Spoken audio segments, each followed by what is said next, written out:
Hello, ഞാനിന്ന് ഉണ്ടാക്കിയത് പരിപ്പ് പായസമാണ്. ചെറുപയർ പരിപ്പ് പായസമാണ് കേട്ടോ. ഇതിനായിട്ട് ഞാൻ അടി കട്ടിയുള്ളൊരു പാത്രമാണ് കേട്ടോ എടുത്തത്. ഒരു ഉരുളിച്ചട്ടിയാണ് കേട്ടോ ഞാനെടുത്തത്. അതിലേക്ക് ഒരല്പം നെയ്യ് ഒഴിച്ചിട്ട് ഇതൊന്ന് വറുത്ത് കോരുക.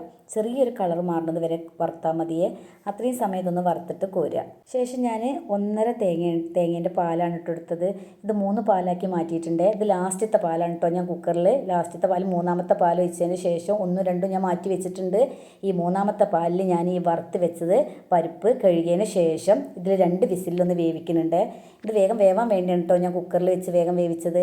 അതിന് ശേഷം ഈ അടി കട്ടിയുള്ള ഈ ഉരുളിച്ചട്ടിക്ക് തന്നെ 2ാമത്തെ പാൽ ഒഴിച്ചിട്ട് ഈ വേവിച്ച് വെച്ച പരിപ്പുണ്ടല്ലോ അതൊന്ന് ഇട്ടിട്ട് നന്നാക്കി വേവിച്ചെടുക്കാം. ഈ പാലൊന്ന് വേവണ്ടേ, അതുവരെ ഒന്ന് വേവിച്ചെടുക്കണേ. ശേഷം ഞാൻ 5 അണി ശർക്കര എടുത്തിട്ട് ഉരുക്കിയതിന് ശേഷം അരിച്ച ശർക്കര പാനിയും കൂടി ഇതിലേക്ക് ചേർത്തിട്ട് നന്നാക്കി വേവിച്ചെടുക്കുക. ലാസ്റ്റ് ഞാൻ 3ാമത്തെ പാൽ ഒഴിക്കുന്നത്.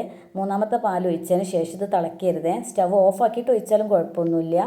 ഈ 3ാമത്തെ പാൽ ലാസ്റ്റ് ഒഴിച്ചിട്ട് നന്നാക്കി മിക്സ് ചെയ്ത് യോജിപ്പിക്കുക. ഈ 3 ഏലക്കായും കൂടി പൊടിച്ചിട്ട് ഇതിലൊന്ന് ചേർക്കണേ.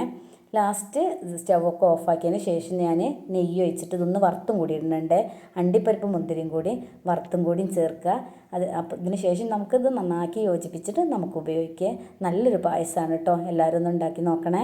ഓണത്തിനൊക്കെ നമ്മൾ ഉണ്ടാക്കാറ് അടയും സേമിയൊക്കെ അല്ലേ. ഇതൊന്നും ഉണ്ടാക്കി നോക്കുകയുള്ളൂ. നല്ലൊരു പായസമാണ് ഇത്. ഞാൻ ഇടയ്ക്കിടയ്ക്ക് ഇവിടെ മക്കൾക്ക് ഉണ്ടാക്കി കൊടുക്കുന്ന നല്ലൊരു പായസമാണ്. പരിപ്പൊക്കെ പറ്റുന്നവർക്ക് ഇഷ്ടപ്പെടുവേ. എല്ലാവരും ഒന്ന് ഉണ്ടാക്കി നോക്കിയിട്ടൊന്ന് കമൻറ്റ് ബോക്സിൽ അഭിപ്രായം പറയണം കേട്ടോ. ഇഷ്ടപ്പെട്ട ലൈക്കും ഷെയറും സബ്സ്ക്രൈബും ചെയ്യണേ. Thank you.